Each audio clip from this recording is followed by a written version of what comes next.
This is America, a nation seeking supremacy in the global race for AI domination. But who wins and loses here at home as a massive build-out of AI data centers suck up the nation's water and energy? And AI-generated material, like what you're seeing now, threatens to erode human creative copyright. We'll have more on that later, but first it's over to Cyril Venier in our Washington studio. Heidi Jo Castro, thank you very much. There are multiple layers to the AI boom, and they're all connected. At a macro level, it's a global arms race, with the U.S. trying to keep its technological edge over China. At an industry level, it's about job creation versus job destruction. At a micro level, it's about people's backyards, literally, and who ends up living next to huge, energy-hungry data centers. A recent poll found that more people want to live next door to a nuclear power plant than to an AI data center. 71% of Americans polled by Gallup said that they're opposed to having data centers built in their local area. That same study found that only 53% would oppose a nuclear plant being built near them. Of those opposed to data center construction, half said that they were concerned about excessive use of resources. 2/3 of those in favor of building the centers said it was because of the increased job opportunities and economic benefits that would come as a result. So we went to visit Data Center Alley, an hour's drive from here in Virginia. It's quiet, it's leafy, it's suburban, and it is powering the U.S.'s AI explosion. Al Jazeera's Richard Gaisford is there. Richard, why is Virginia the world capital of AI data centers? Well, Cyril, believe it or not, 70% of all the world's internet connections come via Virginia. It's a big hub, and that makes it the perfect place for these data centers. And currently, 1/3 of all the world's data centers are right here in Virginia. The state has also been giving some big tax breaks to the tech companies, making it quite attractive. And that has changed the outlook for people who live in places like this. Now, when these homes were built 12 years ago, they had an agricultural outlook. Now it's very much an industrial one. The cows have gone. They have a data farm here instead. And this place isn't even turned on yet. And there's real concern from the neighbors living here as to what will happen and how noisy it will be when it is. This is one home delivery no one here expected when they bought their houses. Amazon data centers appearing in the backyard of this rural housing development that had been surrounded by farmland. It used to be really beautiful, Richard. One of the reasons I bought house in here in 2015. You feel that you should have been better consulted? Absolutely. I mean, I was so shocked when they sold those farms. We used to go over there, buy our produce, our meat and milk. As you drive through northern Virginia, it's clear there's a rapid expansion of data centers. The big blocks changing the landscape and connecting to the state's power network, where residents now pay more for their electricity. This is a completely different use case. It's nothing at all like a residential. Ben Keithler's the community president at Loudon Meadows, where the lake's now dominated by a Microsoft data center. Ben owns a technology company, but dislikes the way big tech firms are treating locals. The proliferation of data centers was something that was a shock to us all, and in particular the fact that they were built without really any public notice here. And I think the industry likes to call people NIMBYs. Not in my backyard is kind of the acronym. I always hate that because I just think it puts down what we're living with. This is our life.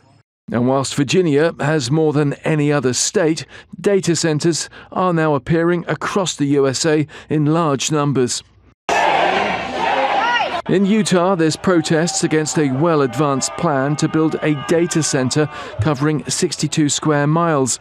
That's 160 square kilometers.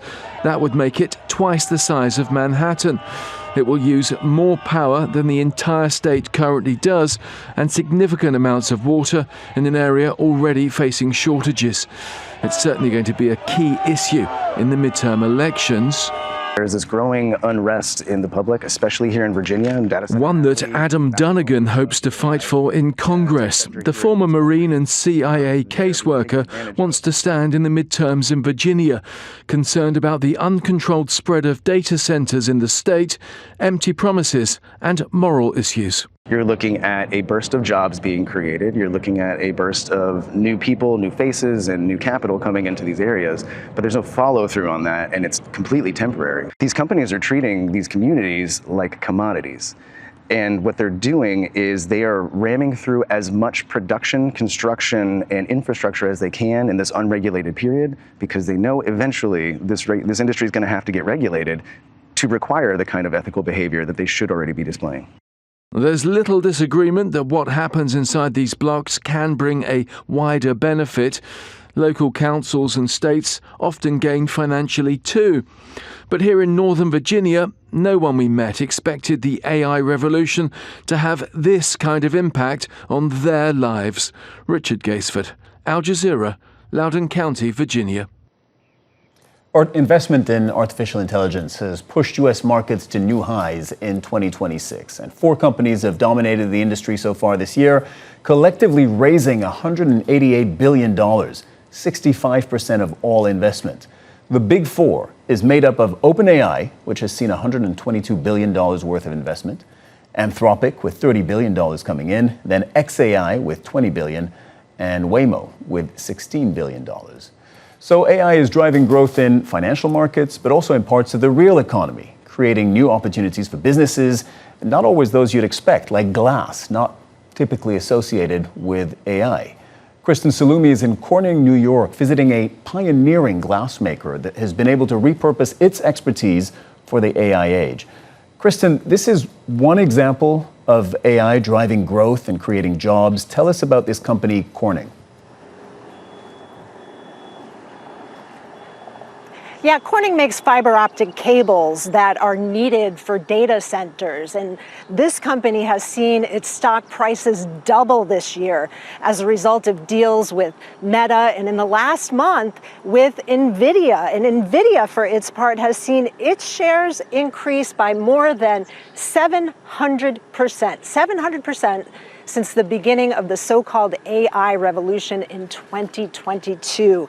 The investment in these companies is clearly helping Corning and creating jobs here in upstate New York and all around the country. Corning started as a glass manufacturer 175 years ago. Business took off in 1879 when they began producing the bulb to encase Thomas Edison's carbon filament. Ever since, the company has been at the forefront of technology, making everything from picture tubes for televisions to the windows for American space shuttles, and shatter-resistant covers for iPhones and Apple Watches. Now it's fiber optic cables needed to connect AI data centers, fueling the company's growth. Fiber optics are tiny pieces of glass tubing that are thinner than a human hair, and they transmit laser lights. So things move a lot faster, they go a lot more efficiently. Everything is about faster, more immediate, more, efficient. And I think fiber optic is just the next step in that technology of transmitting and connecting the world. The emphasis on AI was clear in Donald Trump's recent trip to China. Jensen Huang of Nvidia and Apple's Tim Cook among a group of top tech CEOs who traveled with the president as the United States looks to shore up its AI supply chains. Both work with Corning to keep manufacturing happening here in the United States. Corning signed a deal with Nvidia to build 3 new advanced manufacturing plants like this one. The deal is thought to be worth tens of billions of dollars and should create 3,000 new high-paying jobs. This is such an extraordinary opportunity because we can use these market dynamics to reinvest, revitalize American manufacturing. The first time in several generations. Big tech is expected to invest $1 trillion in AI infrastructure in 2027. That includes servers, chips, and data centers that are expected to boost American productivity, but also expected to displace up to 7% of American jobs. A recent survey of global business executives found 100% using AI. 44% expect the AI bubble to burst this year. But for now, rapid investments in technology are driving growth, and for companies like Corning who are at the cutting edge, it's driving profits too. Kristen Salumi, Al Jazeera, Corning, New York. We're joined now by Christina Podnar, an AI policy advisor, and Nicol Turner-Lee, the director of the Center for Technology Innovation at the Brookings Institution. Thank you so much for being with us. We could start this conversation about AI in like 10 different places, but because we just saw reporting about AI creating job opportunities, I want to start there with jobs. And you know that it's a fear for so many people in this country and really around the world. Is AI going to be a net creator or net destroyer of jobs? Let's start there. Christina. Absolutely. What we're going to see is a job shift. So a lot of people are very afraid at this moment that they're going to lose their job. I think that really it's not about a job loss situation as much as we're talking about a shift in skills and a shift in the type of jobs that we're doing. We can expect AI, just like we've seen in previous digital leaps, if you will, and revolutions, to take on some of the more mundane, sort of repetitive type of work, items that we do day to day, and then the more very human, very sort of emotional, thought-provoking things that a computer can't really take on at this moment are the things that are inherently going to stay with humans. So I think the idea that we're going to be losing jobs on the whole is incorrect. Jobs will be shifting, and what we really need is a good strategy to take us there, as well as onboarding for citizens, which includes education. So you say not so much of a job loss, but a job shift. Nicol Turner-Lee, do you agree with that? I kind of agree with that, but then I also think we also have to really recognize that we will have some job losses, right? Particularly in those areas which are quite repetitive. So if you're in a job where a machine can basically do what you do each and every day, there's a possibility based on where you are on the food chain that you may have your job eliminated. I mean, I think what we're going to see that more so is in law firms or in places like, you know, a secretarial role where AI could actually act as an assistant, which again, I think it does threaten it. But I do agree that we just don't know how many jobs. I mean, part of the challenge today is it's a lot of speculation. And I always give the analogy that someone is going to have to service the robots, and that means it's going to be humans, right? Someone's going to have to turn them on. They're going to have to make sure the floor is dry. They're going to have to navigate in the factory. So I think people have to think through what types of skills am I going to need in an industry that may require me to do more cross training versus, you know, reskilling overall. You still need humans to actually train those robots, and you still need humans to manage the environment in which they're deployed. All right, so you're both saying it kind of depends where in the economy. There are going to be areas where, you know, more jobs are created because more humans will be needed in one way or another, and areas where jobs are depleted. But Christina, you gave us an example. The parts of the economy that are quintessentially human are probably better protected from AI. Can I give you, and can I suggest one counter example to that? Because we had our reporter, Heidi Jo Castro. She went to look at the creative industry, right? So the singers, the actors, the content creators, you name it. They're being copied and they're being sidelined. Here's her report. Hi, Cyril. Know what I've always wanted to do?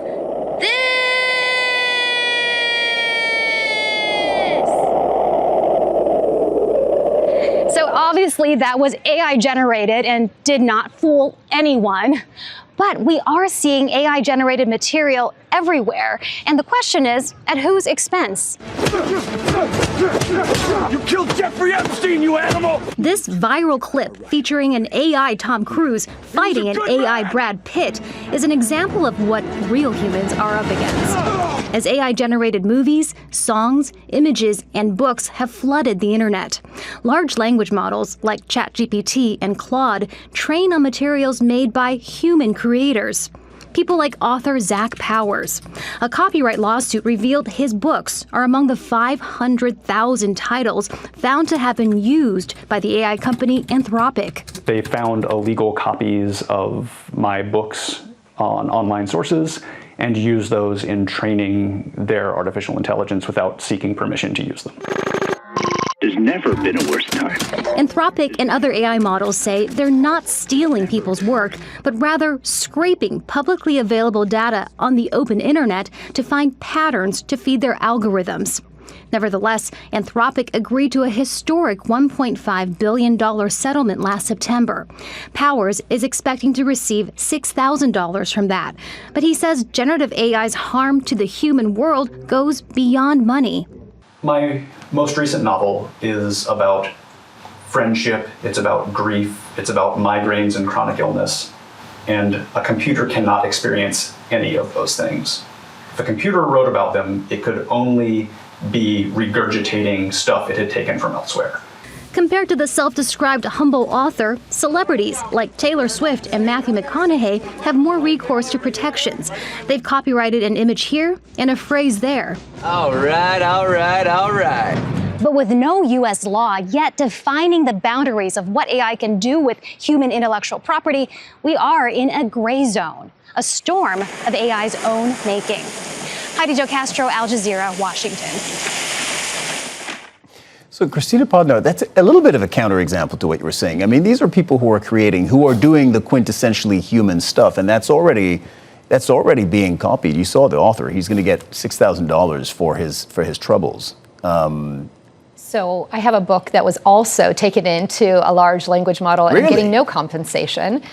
So I would say Well, how do you feel about that? So that's actually a really great question. I have mixed feelings. So first of all, I feel some violation because it's my book, it's my, sort of a good year of my life, of my thought process, 20 years of experience building and writing something. By the same token, I actually wrote the methodology on digital policy, and I know that people who can read it can't necessarily do it. Just like a recipe can actually appear online, but doesn't make you an automatically awesome chef and be able to create these artworks.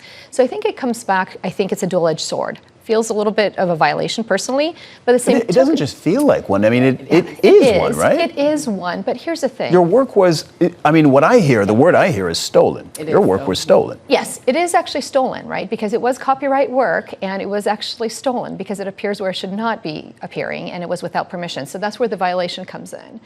What's the part of you that's okay with that? The part that's okay with me is the fact that I know my clients, I know the work that I deliver, and I know that there's no large language model, there's no AI model out there today, or probably in really the next 25 years that's going to be able to do what I do inside of an organization.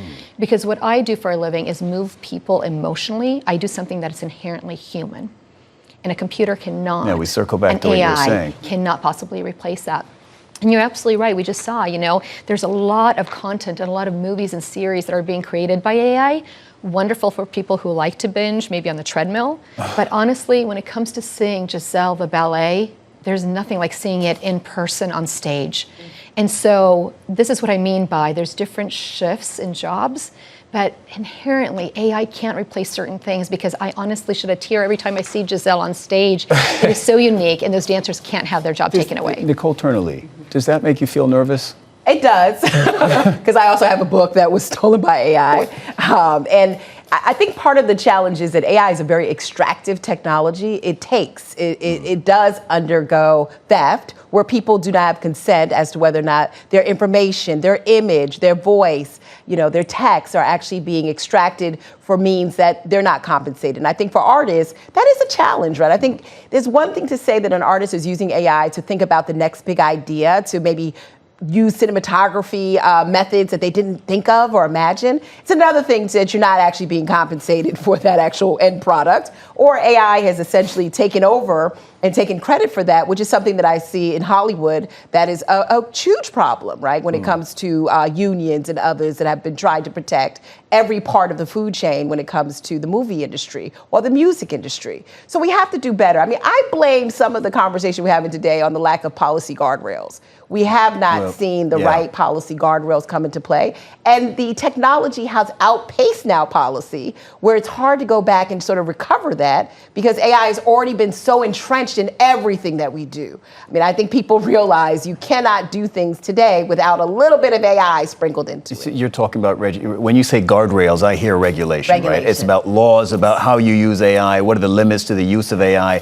Here's what leaders in the tech sector, the bosses of these big AI giants and makers, say about regulation. All of this wonderful AI technology to guardrail it, and guardrailing, and then reflection. It's reasoning with itself, and it's reflecting on the answers before it answers. And so I think the progress that we're making in safety is phenomenal. My worst fears are that we, the field, the technology, the industry, cause significant harm to the world. I think if this technology goes wrong, it can go quite wrong, and we want to be vocal about that. We want to work with the government. Christina, if there was one thing, just one thing that you could regulate, if you got in the room with congressmen and senators today and they were going to draft a bill to regulate parts of AI, one thing, what would it be? Data. 100% data. Whether we're talking about AI today or we're talking about emerging technologies, anything from quantum to XR to whatever's coming down the road, the common theme is data. If we can look at data, if we can regulate data, which inherently includes copyright, includes privacy, touches upon so many different things, but if we can root our guardrails, our policies in data, we will address not just the issue of AI today, but also the technologies that are coming. Nicole, watch this, because we're all knowledge workers, right? For people who study this field, that's you. I'm a layperson, but you're experts. We're all knowledge workers. So we asked, and AI is going after the work of knowledge workers. So we asked Anthropic's Claude to do a version of this debate and to do it faster and better. Watch this. So today on This Is America, we decided to do things a little bit differently. For a conversation about AI, I decided to ask AI itself, Claude, made by Anthropic, who are the winners and who are the losers in the AI race in the United States. So I made it make two versions of itself to battle that out. Everything you hear from here on in was either scripted by Claude or was created by Claude. So from in 3, 2, 1, this is all Claude. Tonight, on AI in America, we asked an AI who wins and who loses. Claude, show us. I built two economists. Marcus, the optimist. Elena, the skeptic. Both AI? Both me. Start with Marcus. Marcus says a public good. I cost nothing. 600,000 chip jobs. Employment up 7%. And the catch. Elena. 3 firms host 70% of AI. Including me. 12 million jobs at risk. The bottom half owns 2.5%. So who actually pays? When a service costs 0. Someone else is paying. The worker. Show me the maths. Winners. The top 10%. 5 AI giants. The chip industry. Losers. Mid-career workers. White-collar labor. And bargaining power. And who picked them? I did. Now it's telling me to pause and look very dramatic, and then say, an AI named the winners and the losers. Before we ask who wins from AI, ask who builds it, who owns it, and who it answers to. I am going to say, as far as the voice is concerned, I think we're still okay. I'm still okay. That was a little Game Boy-y. But it did raise, actually, I mean, it's pretty shocking. This is done in a matter of minutes, right? And it did raise some of the same points that both of you, who are experts, who have spent a good chunk of your careers, if not all of it, working on this, have also raised. And it said, for instance, those who will lose out are mid-career workers. Now, I hadn't heard that, but this made me think of your point, Christina, because you said you feel confident that you're shielded from some of the, the job cutting of AI because you've got a very high level of expertise. But the mid-career workers, according to Claude, according to you as well, everybody doesn't have that high level of expertise. Nicole, how do you feel about the AI assessment we got? I mean, I think the AI assessment is right. I think the skeptic has probably been listening to the things that I say, that training itself on just some of the protections that we have to put in place. I mean, these are really serious concerns and consequences if we don't have the proper regulatory guidance or safeguards in place for workers, for society at writ large.